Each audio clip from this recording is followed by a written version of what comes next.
tubahaye ikaze mwebwe abo tubana hano ku isengesho ribohora official. Mukunda ijambo ry'Imana ducisha hano, mukunda amasengesho tunyuza kuri uyu muyoboro cyangwa se kuri iki gicaniro, niko nabivuga. Muhawe ikaze kandi muhabwe umugisha n'Imana mu izina rya Yesu. Muze tuganire ijambo ry'Imana.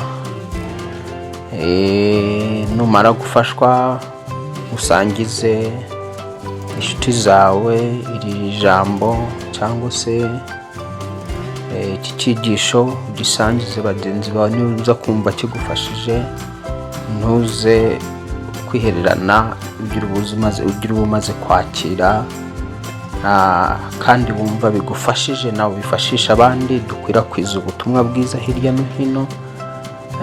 Ab'iki gihe bakeneye ijambo ry'Imana, nta kindi bakeneye. Ab'iki gihe bakeneye ijambo ry'Imana. Ni ngombwa rero ko ijambo ry'Imana turigeza ku bantu bose, kandi byaba byiza nawe bigizemo uruhare kugira ngo abo ubona bakeneye ijambo ry'Imana ube wabasha nawe kuribagezaho igihe cyose umaze kumva hari aho rikuvanye, hari naho rikugejeje. Usibye kuba ijambo ry'Imana ritagira aho rikuvana, ikibazo ntikiba ari ijambo ry'Imana, ubwo kiba ari wowe uri kuryumva. Nkaho ubundi ijambo ry'Imana ririmwo buri kimwe cyose, ririmwo ibirungo byose, ririmwo imbaraga zose, ririmwo ubushobozi bwose bwo kugufasha, bwo kukubaka. Ijambo ry'Imana ririmwo imbaraga zose zo kuguhindura, zo kukuvana ku rwego zikujyana ku rundi. Nuvuga ngo ntiwatandukanya imbaraga z'Imana n'ijambo ryayo. Imbaraga z'Imana ziherereye mu ijambo ryayo. Rero iyo uri umuntu ufite amatwi y'umutima yumva, kandi ukaba ufite n'umutima wakira, ijambo ry'Imana riraguterura rikakuvana ku rwego rumwe rikakujyana ku rundi rwego. Iyo tuvuga ko ijambo ry'Imana riguterura, tuba tuvuga wowe w'imbere. Ni wowe w'imbere ritacingaho, ni wowe w'imbere rifataho, ryamara kugufataho noneho rikakuvana ku cyiciro kimwe rikakugeza ku kindi cyiciro. Rishobora gufata icyiciro cy'imyumvire yawe iyo wabarizwagaho, ijambo ry'Imana rikaza rikazamura imyumvire yawe ikajya mu kindi cyiciro cyiza, ukagira imyumvire ihanitse kandi myiza yumva iby'ubumana. Ijambo ry'Imana riraza rikagufata, wari ufite umutima wasenyutse, rikinjira mu mutima wasenyutse. Igihe waryumvise, waryakiriye, rikawubaka, rikawukomeza, rikawuvana mu gusenyuka, ahubwo rikawugeza ku rwego rwubaka iyindi mitima.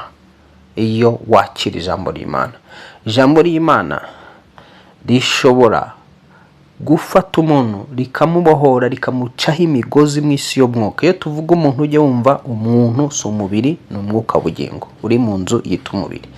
Ijambo ry'Imana rero rifite ububasha bwo gufata wa muntu uboshye mu bwami bw'umwijima, uboshywe n'imyuka y'abarozi, uboshywe n'imyuka y'abadayimoni, uboshywe n'imyuka y'ubwoko bwose y'ibyaha itandukanye.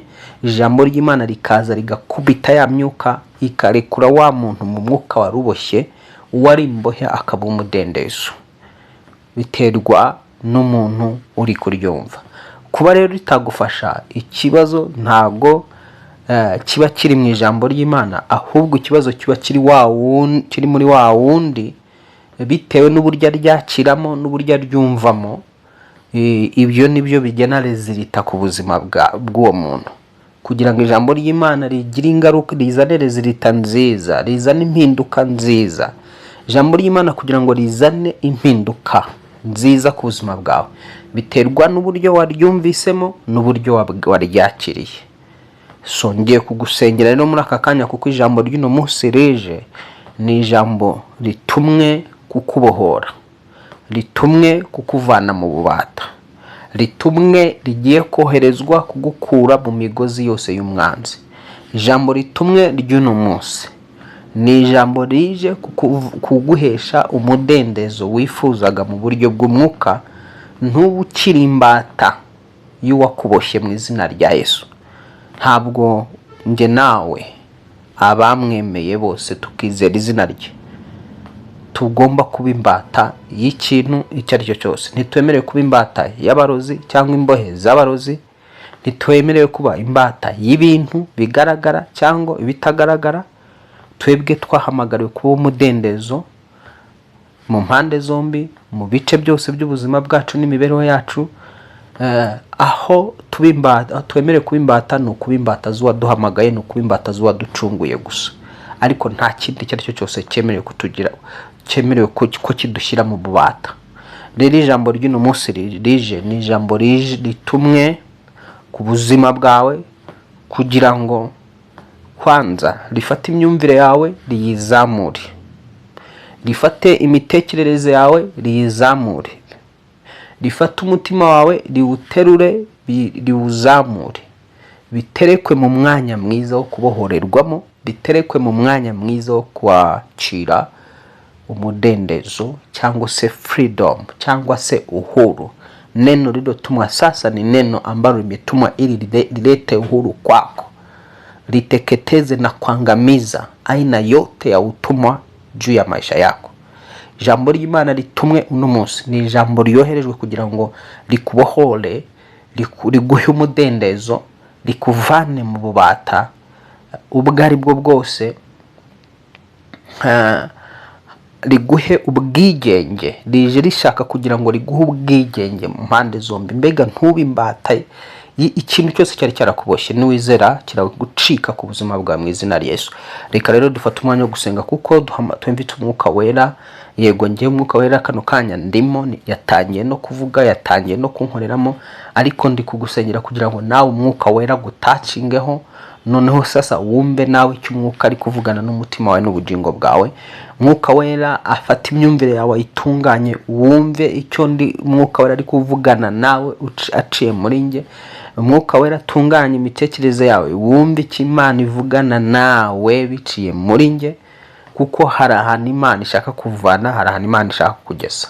Data mu izina rya Yesu Kristo, hari bene data bankurikiranye mu izina rya Yesu Kristo, ndabizi ngewe wamaze kuntunganya, wamaze kunyestaramo ubuntu bwawe n'imbabazi zawe, wamaze kuntereka mu mwanya mwiza ugomba kunshishamo amagambo yawe mu izina rya Yesu Kristo. Abohora banyumva, abohora mwami abankurikiranye, sengerera uyu muntu kugira ngo ufungure amatwi ye y'umwuka, ufungure mwami umutima we, ubone icyicaro mu buzima bwe. Mu ijambo ryawe ugiye kunshishamo, urikomeresha imirimo n'ibitangaza, uriherekereshe imirimo ihambaye n'ibitangaza mu izina rya Yesu. Ijambo rihinduke ibikorwa, ijambo rihinduke umurimo kuri mwene data uri kunyumva mu izina rya Yesu Kristo. Kandi iri jambo ryawe mwami urigeze ku bantu bose ushaka ko rigeraho, kandi buri jambo uzarigeze ku bantu ubona ko ari cyo gihe bagombaga kuryumva mu izina rye. Ubona wese iri jambo rikwiye mwami w'abami akaba asabwa kuryakira, rikaba risaba kumufasha aho aherereye hose. Witishe ubuhinga bwawe, ukoreshe ububasha bwawe urimugezeho, kandi urikurikiza imirimo n'ibitangaza kuryumva wese no kuryakira wese. Ni mu izina ry'uwambwe gapfa kazuka dusabye twizeye, amen. Data wa twese aguha umugisha. Rero ndabizi yuko aka kanya maze kugusengera winjiye mu mwanya mwiza wo kumva. Noneho reka rero dutangire dusome ijambo ry'Imana tubona mu Bagalatiya igice cyaho cya 5 umurongo wa mbere, hanyuma tumve icyo umwuka wera avugana n'ubuzima bwawe. Abagalatiya igice cya 5, Abagalatiya igice cya 5 umurongo wa mbere. Aho ngaho niho tugiye kureba icyo Imana ishaka kuvugana n'ubuzima bwawe mu izina rya Yesu. Kandi ndabizi ko ntabwo Imana ivuga ubusa, ivuga ivuga irema, ivuga ishyiraho ibintu, ivuga ihugura, ivuga yigisha, ivuga mu buryo bwayo nyine yashatsemo kuvuga bitewe n'umuntu ibona ikibazo afite. So niba rero wari ufite ikibazo ukaba ushaka kugisohokamo, uribona nk'umuntu uri mu nzu y'imbohe, iri jambo ni wowe rireba. Umuntu uri mu bibazo bitandukanye, wibona nk'aho ari mu bice byose, ukibona ko umwanzi yashatse kugukoroniza mu gice cy'ibyaha.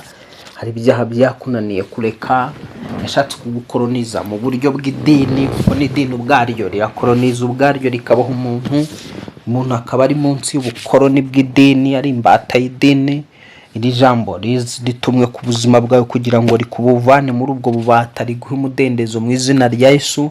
Ushobora kuba uri kunyumva uri umuntu uboshywe n'indwara zitandukanye zanze gucika, waravuje byaranze, indwara zabaye imbata kuri wowe. Iri jambo ritumwe kuri wowe kugira ngo izo ndwara zikure kuruve mu bubata bw'indwara.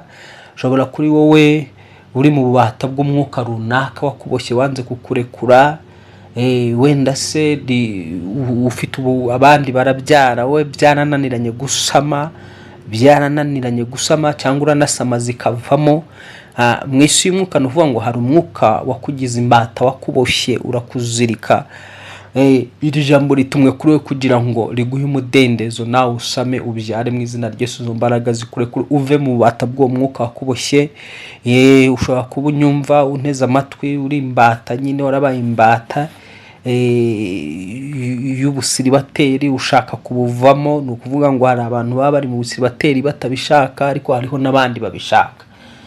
Ubishaka bwo ntabwo aba ari imbata, ariko utabishaka nyine byaranze, uri umusiribateri w'umusore cyangwa se w'umukobwa, urwana no kubisohokamo byaranze. Iri jambo rije kugira ngo riguhe umudendezo, hanyuma rikubohore mu izina rya Yesu muri icyo gice. Iri jambo ritumwe ku muntu wese w'imbata y'icyaha. Icyaha uragikora, ukagikora utagishaka, wabirangiza ukumva birakubabaje, ukicara ukitekerezaho, ugashakisha uburyo bwo kukireka bikakunanira.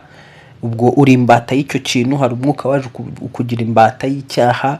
Iri jambo ritumwe kugira ngo nawe rikubohore, riguhe umudendezo mu izina rya Yesu. Urumva rero ijambo rije ni ijambo rigiye gukora ibikomeye, nuryakira ukaryizereramo. Twagiye mu Bagalatiya igice cya 5 n'umurongo wa 1. Ushobora kuba waba imbata y'ubutunzi, ubutunzi nabwo bwarakugize imbata. Twebwe bari muri Kristo Yesu ntabwo twemere kuba imbata y'ikintu cyo cyose.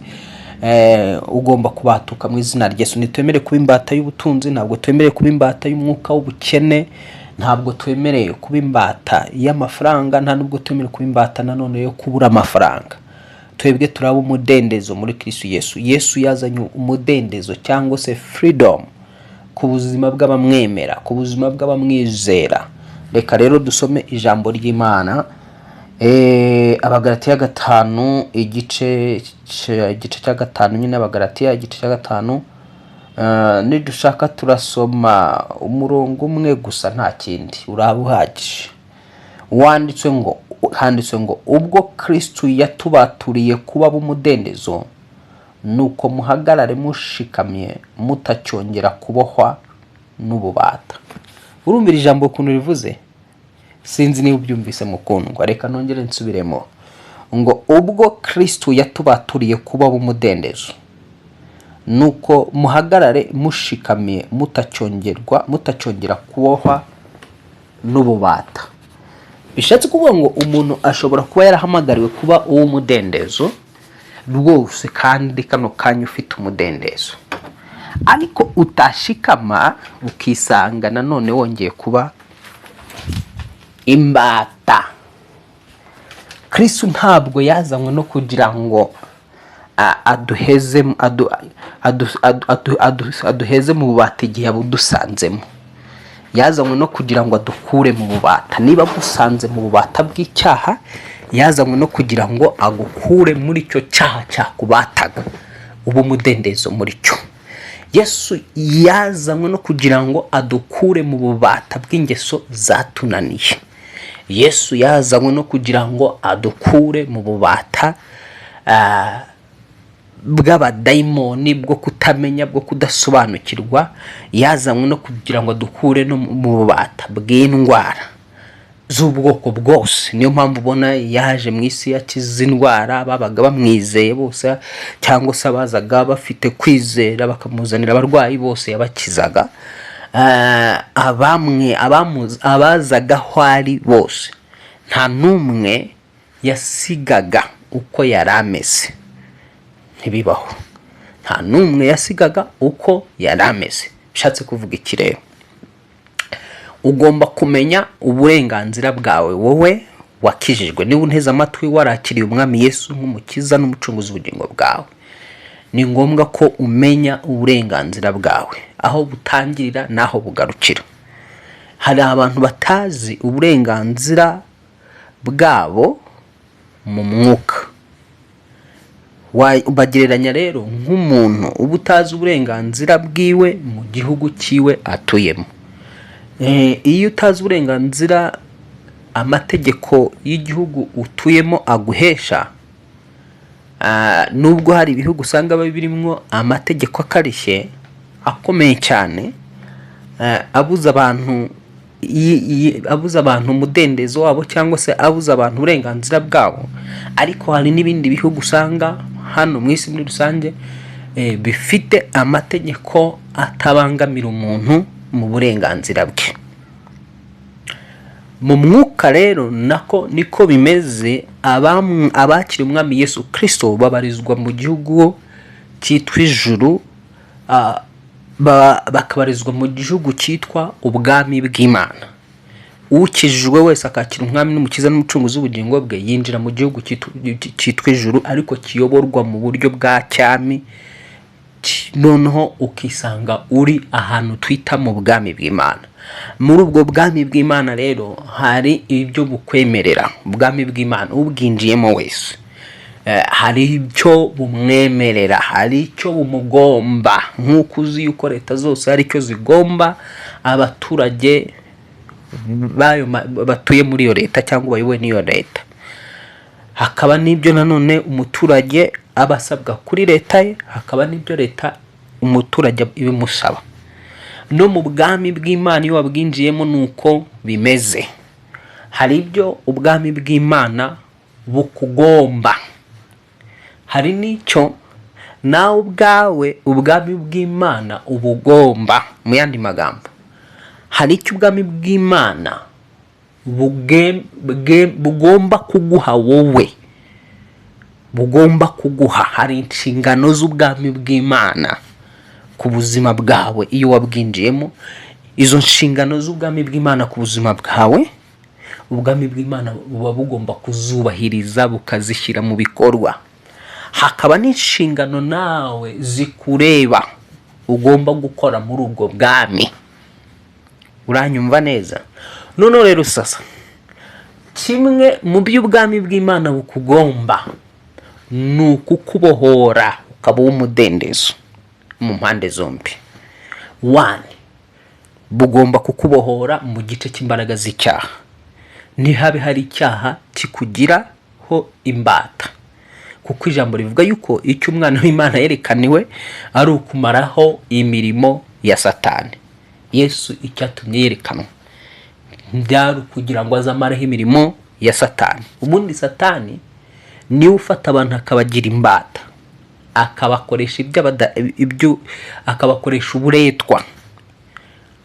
Akagufata. Iyo Satani yakwinjiyemo ashobora kukugira umusambanyi utabishaka, kinjiza abagabo benshi ku manywa na nijoro.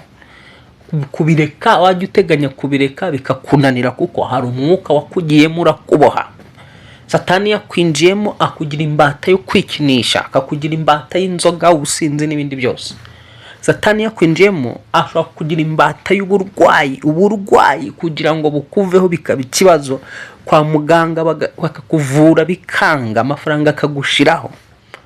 Wanasenga, niba usenga nabi utaramenya uburyo bwo gusenga, bikarangira gukira byanze, akakugira imbata ye. Ariko Yesu we yazanywe no kugira ngo adushye umudendezo, adukure muri ubwo bubata. Ijambo rero twasomye waryumvise, yavuze ngo ubwo Kristo yatubaturiye kuba ab'umudendezo, nuko muhagarare mushikamye mutacongera kubohwa n'ububata.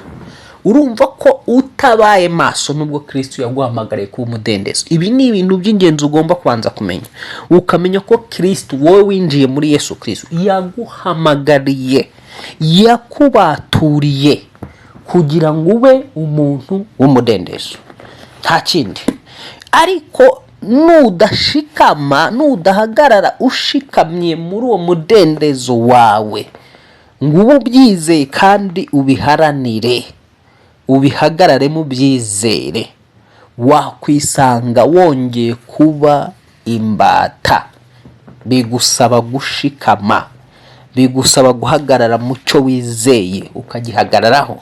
So ntabwo rero wakwizera ibyo utazi. Umuntu wizera ibyo atazi aba afite ikibazo. Ugomba kwizera ikintu uzi neza. So rero iki ni ikintu ugomba kumenya, ko ubwami bw'Imana bukugomba umutekano.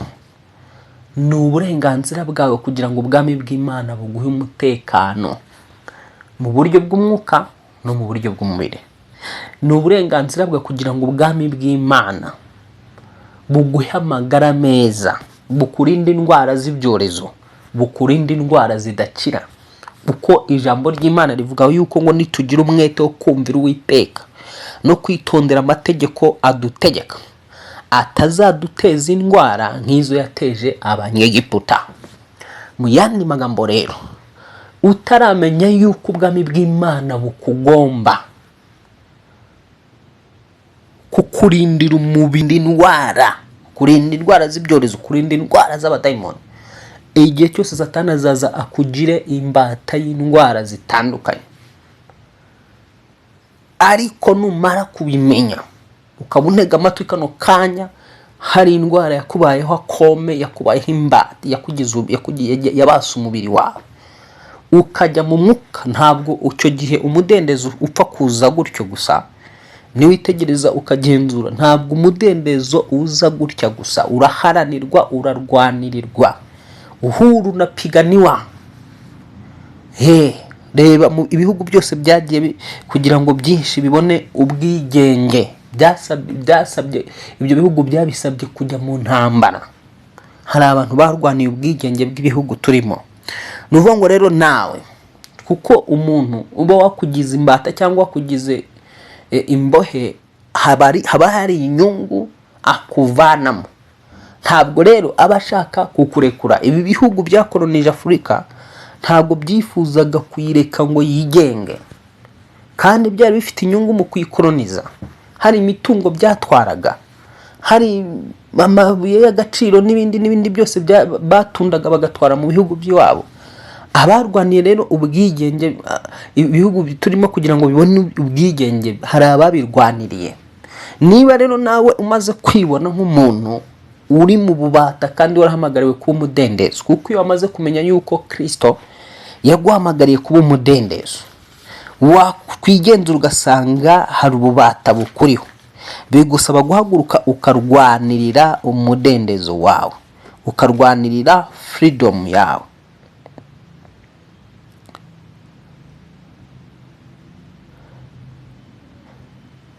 Igiswahili iravuga ngo katika uungwana huo Kristo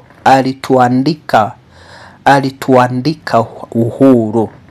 Kwa hiyo simameni wala musinaswe tena chini ya kongwa la utumwa. Simameni, haguruka kugira ngo utisanga wongeye kuba imbata y'ikintu cyaricyo cyose, utisanga wongeye gukoronizwa n'umwanzi. Yesu yazanywe no guca ubukoroni ku buzima bwawe. Ntabwo ugomba kuba munsi y'ubukoroni bw'indwara, ntabwo ugomba kuba munsi y'ubukoroni bw'imbaraga z'icyaha, ntabwo ugomba kuba munsi y'ubukoroni bw'imbaraga za Satani, ntabwo ugomba kuba munsi y'ubukoroni bw'imbaraga z'umurozi, ntabwo ugomba kuba munsi y'ubukoroni bw'imbaraga zihinyuza ubuzima bwawe. Haguruka, Kristo ari kumwe nawe, yiteguye gusohoza no kuguhesha uburenganzira bwawe wavukijwe. Hari abantu mwavukijwe uburenganzira bwanyu. Nihoze nkubwira natangira nkubwira ngo ni ngombwa kumenya uburenganzira bwawe niba wizera umwami Yesu Kristo. Ni ngombwa kumenya uburenganzira bwawe. Kristo akugomba iki, wowe umugomba iki? Nabivuze rero ibyo Kristo akugomba, harimo uwo mutekano, akakubohora. Yamara kukubohora akigarurira ubuzima bwawe bwose, ubuzima bwawe bwose bukaba buri mu mudendezo we, aho twemerewe kuba imbata ya Kristo, apana imbata y'abadayimoni, apana imbata y'imyuka y'abaruzi, apana imbata y'imyuka y'abadayimoni, y'imyuka z'imbaraga z'umwijima, apana imbata y'uburwayi, apana imbata yo kuba ikintu icyo ari cyo cyose. Ntabwo ugomba kuba imbata y'amafaranga ngo akubate, ntabwo ugomba kuba imbata y'ubukene nabwo ngo bukubate, ntabwo ugomba kuba imbata y'ibintu ngo bikubate, kandi nta nubwo ugomba kuba imbata yo kuba nta bintu ufite mu izina rya Yesu. Ruvuga ngo twahamagariwe kuba umudendezo mu mpande zombi. Twebwe bo mu mwuka turabo nyamwuka, dufite umudendezo mu mwuka no mu mubiri, tugomba kuwugira mu izina rya Yesu Kristo wanesheje urupfu n'ikuzimu. Hagurukira urwanire, yani upiganie uhuru wako, pigania uhuru wako. Mungu alileta uhuru, alikuleta duniani akakupa kukombolewa kupitia damu ya Yesu. Imana yakuzaniye gucungurwa biciye mu maraso Yesu Kristo kugira ngo ubu umudendezo. Yes. Noneho rero, ese iyo wigenzuye uri umudendezo by'ukuri, cyangwa nawe uribona nk'uri mu bubata? Wigenzuye usanga nta kintu cyakugize imbata,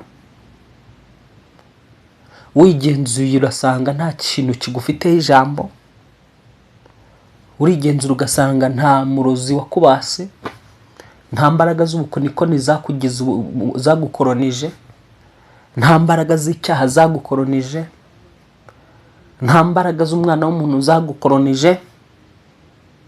Niwiba wibona ugasanga hari ubukoroni uburimo, icyo usabwa n'iki? Ni uguhaguruka ukarwanira kubohorwa kwawe, ukarwanira umudendezo wawe, ukarwanira freedom yawe, ukarwanira uhuru wako. Ntabwo umudendezo uzizana, ntibibaho. Mu mwuka ntabwo ujya wizana, uzanwa na Kristo igihe wamushatse, akazana umudendezo ku mpande zombi, akazana umudendezo ku gice cyawe cy'urubyaro. Waba uri imbohe Satani yaraboshye ubushobozi bwo gusama no kubyara, Kristo akaza agacu ubwo bukoroni, ukakira gusama, ukakira no kubyara mu izina rya Yesu.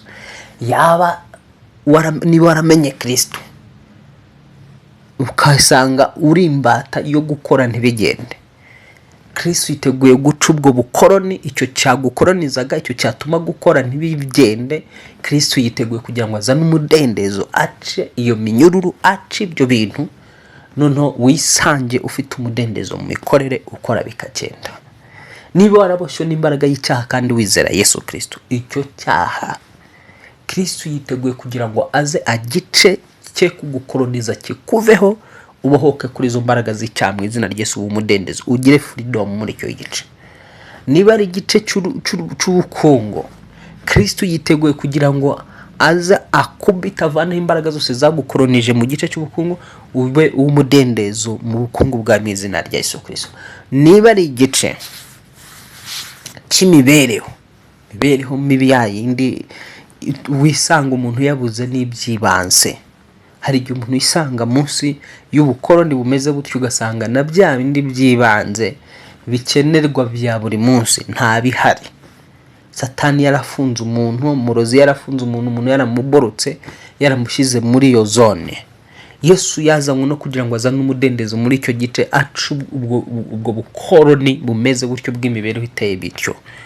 Rero ndagira ngo dufate umwanya wo gusenga, nta mpamvu yo gutindana. Tuzakomeza nitwongera kubona umwanya, tuzagaruka muri iri jambo, kuko iri jambo riragutse cyane, ni rinini cyane, ni rinini cyane nk'uko uryumvise. Yesu yazanywe no kutubatura kugira ngo tubabe umudendezo, ubu umudendezo ku gice cy'umubiri wawe, weho mu mubiri nta ndwara zakubase, ubeho umudendezo mu buryo bw'umwuka, nta mbaraga z'icyaha zigutwaza igitugu. Ubeho umudendezo mu buryo bw'urubyaro, mu buryo bw'ubukungu, mu buryo bw'imikorere no mu buryo bw'imibereho yawe, kuko ubwami bw'Imana aho buri buhatanga umudendezo, buhatanga freedom, bukaba ari bwo bubata wa muntu gusa. Ubwami bw'Imana nibwo bugomba kutubata gusa, ikindi cyose kandi bwo ntabwo bubata nabi, ntabwo bubata nabi. Aho buri cyo kora ikintu buzazana bushaka kukubata, buzazana amahoro menshi, bukubatisha amahoro wisanga uri mu gice cy'amahoro menshi, buzazana umunezero w'umwuka wera, ubatwe n'umuntu umunezero w'umwuka wera, buzaza bukubatishe kugubwa neza, kutarwara, buzazana umudendezo ukaze cyane. Igihe uwo mudendezo keretse washatse gusinda wa mudendezo, ugashaka Satani akakwinjirira, ugashaka no gukora ku byashinganywe, ugashaka no gukora ku bitemewe. Ariko iyo utarenze imipaka, ubwami bw'Imana iyo bwakubase buzana amahoro, bukazana umunezero, bukazana byishimo, bukazana buri kimwe cyose icyo ukeneye ukakibonera mu gihe cyacu. Reka rero dufate umwanya wo gusenga. Tuzasubira, Imana nibishaka ejo tuzagaruka, cyangwa hirya y'ejo tuzagaruka n'igice cya kabiri cyo kuba w'umudendezo. Data, mu izina rya Yesu Kristo risumba amazina yose, hari abantu bumvisha ijambo ryawe aka kanya Mwami, bisanze mu bice bimwe na bimwe umwanzi yari yabakoronije. Ndohereza imbaraga zawe kuri buri muntu wese wumvise ijambo ryawe, ndamwohereza mu ishyaka n'umurava birwanira destiny yiwe, birwanira umudendezo wiwe, mu izina rya Yesu. Uwari ukoronijwe n'ikintu icyo ari cyo cyose kimurekure mu izina rya Yesu. Ubukoroni bw'indwara kuri uyu muntu bumucikeho, ndasenya ubukoroni, ndarimbura ubukoroni bw'uburwayi ku buzima bwa mu izina rya Yesu. Ndagutandukanya n'ubukoroni bw'izo ndwara mu izina rya Yesu. Akira umudendezo muri icyo gice cy'umubiri wawe, utandukane n'indwara mu mbaraga z'umwuka wera, ugira umubiri ufite umudendezo mu izina rya Yesu, utabatwa n'indwara. Ndatura kugira ngo imbaraga z'icyaha zakwizingiyeho zikure kure mu izina rya Yesu. Waziritswe n'umwuka wo kwikinisha, waziritswe n'umwuka w'ubusinzi, waziritswe n'umwuka w'umujinya, amahane, amatiku, urwango, kutababarira, mu izina rya Yesu. Ndatura ngo mu mbaraga z'umwuka wera, imbaraga z'Imana zikubohora, imbaraga z'Imana zizana umudendezo, zigucaho icyo kintu cyakugize imbata kwa jina rya Yesu. Icyo cyaha gitandukane nawe, umuriro w'Imana ugitwike ku buzima bwawe mu izina rya Yesu. Giranduke iki cyaha, y'umujinya uranduke mu maraso yawe, uranduke mu nyama z'umubiri, uranduke mu bugingo bwawe. Mwuka wo gusambana ukurandukemo mu izina rya Yesu. Umwuka w'amahane ukurandukemo mu izina rya Yesu. Mwuka ushaka kukwigarurira ukagukoroniza, katika jina la Yesu Kristo, uve mu buzima bwawe mu mbaraga z'umwuka wera. Uhereka z'Imana zikuganza, imbaraga z'Imana zikuganza, umudendezo wa Kristo usesekare mu buzima bwawe, usesekare mu mibereho yawe mu izina rya Yesu Kristo. Ubuntu bw'Imana bukwiharire mu izina rya Yesu risumba amazina yose. Buri kimwe cyose wibonagaho cyari cyarakugize imbata, ndatura ngo kure mu izina rya Yesu, kure mu izina rya Yesu Kristo. Wakugize imbata uwo ari we wese udafite inyama n'amaraso, na kure mu izina rya Yesu. Uhabwe umudendezo ubonerwa muri Kristo Yesu. Amen.